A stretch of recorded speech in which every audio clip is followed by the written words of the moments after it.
வேறெதையும் கேட்டிட தெரியாது. அன்பை கேட்கும் காதலுக்கு சந்தேகம் தாங்கிட முடியாது. மேடும் பள்ளம் இல்லாமல் ஒரு பாதை இங்கு கிடையாது.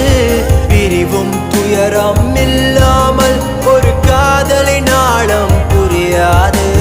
காதல் ஒரு ஆகாயம், அது என்றும் வீழ்வது இல்லையடி. கண்ணீர் ஒரு வெண்மேகம், வீழாமல் இருப்பதும் இல்லையடி. கடலுக்குள்ளே மீன் அழுதால் மீன் கண்ணீர் வெளியே தெரியும்.